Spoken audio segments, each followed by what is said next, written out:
እስቲ ዛሬ ደግሞ ለታዳጊዎች የሚሆን በጣም ቀላል ስለሆነ የማትስ ሐሳብ እንነጋገር። ስለ አብሶሉት ቫልዩ ጥቅሙ ምንድነው?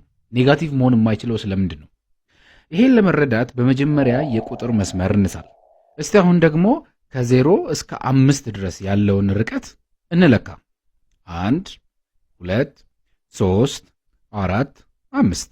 ስለዚህ ከ0 እስከ 5 ያለው ርቀት 5 ነው ማለት ነው። አሁን ደግሞ ከ0 እስከ ኔጌቲቭ 5 ያለውን ርቀት እንይ።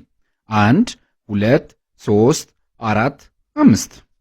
ይሄ ማለት ቁጥሩ ኔጌቲቭም ሆነ ፖዚቲቭ ከ0 ያለው ርቀት ሁሌ ፖዚቲቭ ነው የሚሆነው ማለት ነው። ማንኛውም ቁጥር ከ0 ያለውን ርቀት የሚነግረን ፖዚቲቭ ቁጥር አብሶሉት ቫልዩ ይባላል። የአብሶሉት ቫልዩ በዚህ ሲምቦል ይወከላል። ስለዚህ ካልኩሌሽን እየሰራችሁ በዚህ ሲምቦል ውስጥ ያለ ማንኛውንም ፖዚቲቭም ሆነ ኔጋቲቭ ቁጥር ፖዚቲቭ ሆኖ ነው የሚወጣው ማለት ነው። ይህን ሲምቦል ከፈለጋችሁ ልክ እንደ ልብስ ማጠቢያ ማሽን አድርጋችሁ አስቡት። የልብስ ማጠቢያ ማሽን የቆሸሸ ልብስ ብትሰጡትም ንጹህ ልብስም ብትሰጡትም አጥቦ መጨረሻ ላይ የሚሰጣችሁ ንጹህ ልብስ ነው። ልክ እንደዛው እዚህ አብሶሉት ቫልዩ ሲምቦል ውስጥ የሚገባ ማንኛውም ኔጌቲቭም ሆነ ፖዚቲቭ ቁጥር መጨረሻ ፖዚቲቭ ሆኖ ነው የሚወጣው ማለት ነው።